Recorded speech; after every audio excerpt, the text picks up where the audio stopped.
Você já parou para pensar que a gente lê quase todo dia, mas nunca lê de verdade? Que tipo de leitura está ocupando a nossa mente? O que essa leitura está fazendo com ela? Esses dias eu li uma pergunta que não saiu da minha cabeça. Se todo mundo concorda que ler é importante, por que a gente está lendo cada vez menos? A resposta não é fácil e nem é uma só. Nesse vídeo eu quero refletir junto com você como que a gente está lendo e como que a gente enxerga a leitura. Como que a leitura se transformou ao longo do tempo e também como que a gente resgata esse valor, resgata esse gosto pela leitura. Sem pressa, sem fórmula mágica, apenas lendo de verdade. Esses dias eu estava lendo a newsletter do Zara e me deparei com essa pergunta. Se todo mundo concorda que ler é importante, por que então que a gente está lendo cada vez menos? E a primeira coisa que a gente precisa pensar, na minha opinião, é que leitura não combina com pressa.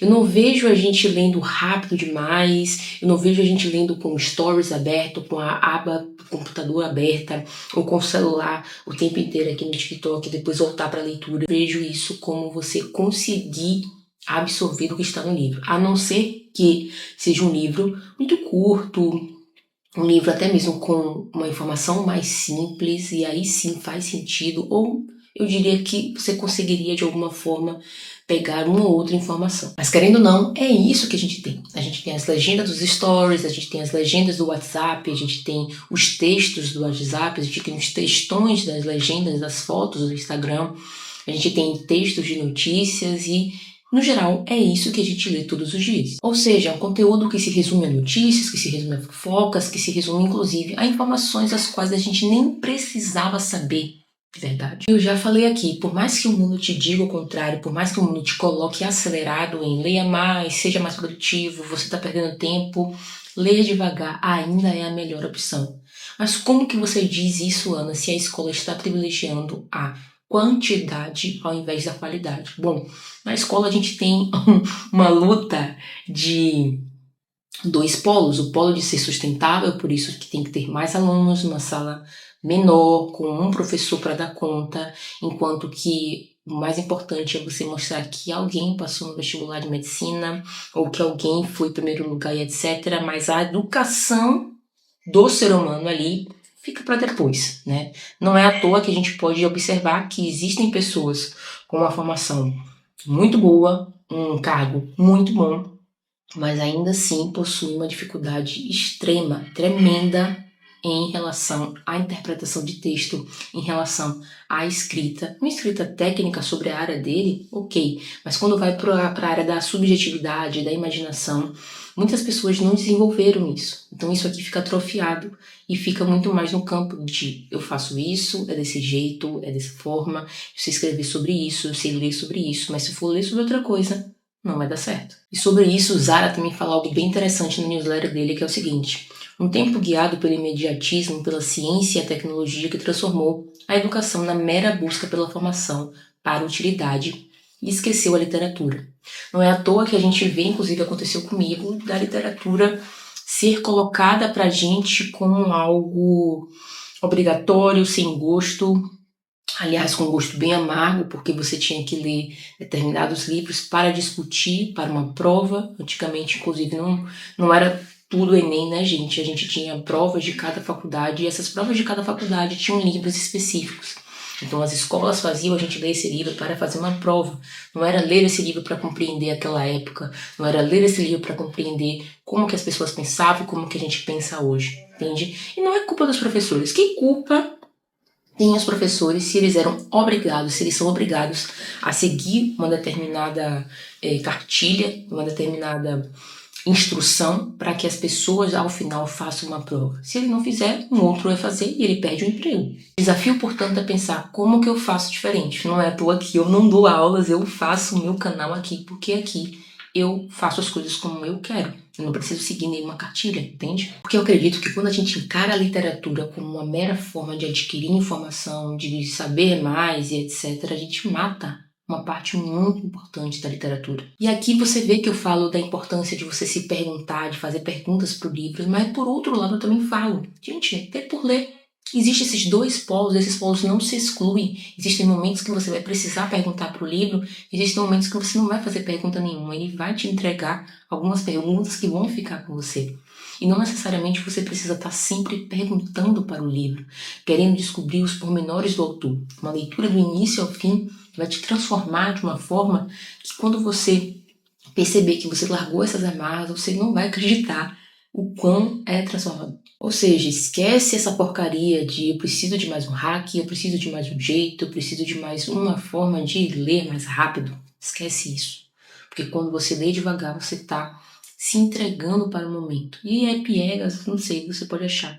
Mas você se entregar para o momento de leitura é você pensar, estou aqui nesse momento presente e eu vou prestar atenção no que eu estou lendo. Quando você faz isso, essa pequena diferença, você vai perceber que a história vai meio que te cobrir com esse véu da imaginação, te cobrir com esse véu da ficção, e você vai perceber o quão bom é emergir dentro de um livro. E sim, é mais fácil você rolar o dedo pelo celular, você ligar para alguém de vídeo no WhatsApp, você ver mais um vídeo no YouTube do que abrir de fato um livro. Mas quem disse que o mais fácil é o mais legal, é o mais divertido, principalmente o que faz mais bem ao seu cérebro? A literatura tem um poder de humanizar e de fazer com que você tenha empatia que outros lugares não têm. Empatia não se aprende só, sei lá, ouvindo que empatia é importante. Não. Lê um livro e observe como aqueles personagens se movimentam, como aqueles personagens resolvem os problemas. Você vai construir um arcabouço de comportamentos humanos, um arcabouço de sentimentos humanos, os quais você provavelmente não teria acesso vivendo só a sua vida. E em uma era que tudo é instagramável, tanto é os lugares, as pessoas, as roupas e etc., você não fazer o livro instagramável também é um ato de você... Não é respeito, sabe? Não é sobre respeito, não. É sobre você acreditar no poder da literatura, sabe? De você pensar mais em será que eu estou entendendo? Ou será que eu estou gostando desse livro? Ou do que você postar uma frasezinha de efeito que não causou nenhum efeito em você e você nem sabe o que de fato significa, mas soou tão bem aos seus ouvidos e aos ouvidos do Instagram que você vai lá e posta. Exemplo disso, gente, é que alguns anos atrás eu li uns 20, 25 livros por ano. Eu cheguei em dezembro pensando, cara, o que eu entendi desses livros? Quais foram os livros que me marcaram aí dentre eles que eu li? Eu fiquei uma sensação horrível, uma sensação super esquisita de que muitos livros nem me lembravam.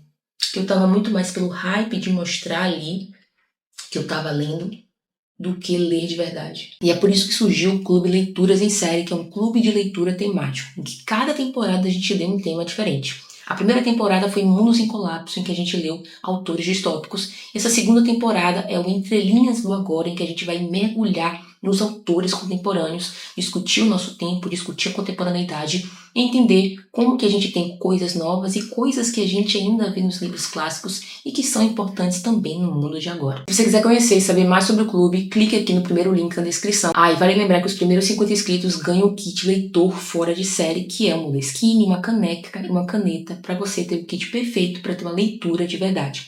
Clique aqui no primeiro link da descrição. Não custa lembrar que você não precisa ler 20 livros no ano, né, minha galera? Porque você, primeiro, não é os outros, sua mãe já dizia isso. E segundo, que cada livro tem um tempo certo. Vou dar um exemplo. Todo mundo fala, esse livro eu leio em um mês, etc. E quando você pega Ana Karenina, quando você pega Crime e Castigo, quando você pega Novelas Exemplares do Miguel de Cervantes, ou quando você pega o livro das Mil e Uma Noites, será mesmo que esses livros duram um mês na sua mão? Será que você consegue compreender esses livros, aproveitar esses livros em um mês? Eu não consegui, demorei muito mais tempo.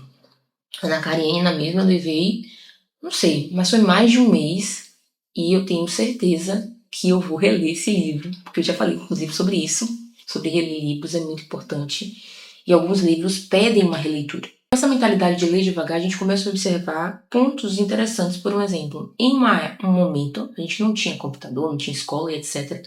As pessoas aprendiam através das histórias. Então essas histórias servem para educar as pessoas em relação à ética, em relação ao comportamento, em relação a sentimentos, e por isso que os livros são tão importantes para educar a gente também nesse sentido. No sentido de educar para o agora e entender também a história anterior. E aqui eu trago uma outra parte muito interessante da Newsletter do Zara. A leitura não como busca efêmera por informação, mas como uma experiência de reconexão com o humano pela linguagem, que busca viver o texto ao entrar em uma conversa com aquilo que o autor nos deixou. Então, no mundo de leitura dinâmica, de resumo por IA, você, naquele momento, você e o autor, vai ser uma outra experiência. E aí você pergunta, poxa Ana, mas eu não consigo compreender, poxa Ana, para mim é tão difícil essa parte de compreender o autor, e tudo isso é costume, tudo isso é repetição. Pegue o livro, abra do início ao fim, leia, entendeu? Ficou alguma parte que você não entendeu? Volta para ler. Reler não é desperdício. Voltar numa parte que você não entendeu não é perda de tempo. Você está desenvolvendo o seu raciocínio crítico e dependendo cada vez menos de uma IA para dizer se você entendeu o livro ou não. Porque uma IA, gente, ela pode errar, tá? Ela alopra sim.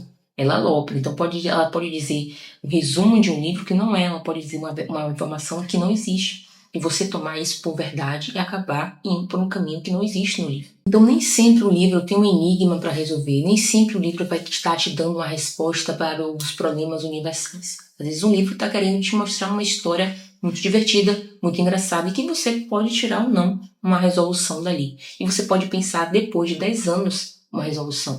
Você pode pensar daqui a um mês, poxa, que legal, agora que eu estou vendo essa parte aqui. Então a literatura não quer te dar uma resposta a todo momento. Na verdade, ela vai te colocar algumas perguntas às quais você não precisa responder, mas que ficam ali com você para a sua vida. Porque você vai começar a ver essas respostas, essas perguntas em diversos livros. É por isso que os grandes livros sobrevivem, porque eles evitam ficar explicando o tempo inteiro. Eles estão preocupados em criar uma experiência, criar um mundo em que você possa emergir. Então, ler livros diferentes, com temáticas diferentes, com olhares diferentes, é nadar contra a corrente hoje em dia. Nadar contra a corrente de uma editora que publica sempre os mesmos autores, que publica sempre as mesmas temáticas, mas que, querendo ou não, também está refém do mercado. Afinal, o mercado que é aquilo. Só que ela tem o peso, né, de ir a favor do mercado e começar a mostrar para o mercado que existem outras temáticas, outros olhares para essa mesma realidade que a gente está aqui. Por isso, se você quiser ler autores diferentes, com perspectivas diferentes, com um espaço aberto para discussão, conheça o Clube Leituras em Série. A gente trouxe autores contemporâneos que não são tão conhecidos e que precisam ser, porque trazem esse frescor para a literatura contemporânea. A temporada começa agora, clica aqui no primeiro link da descrição e eu te vejo no próximo vídeo.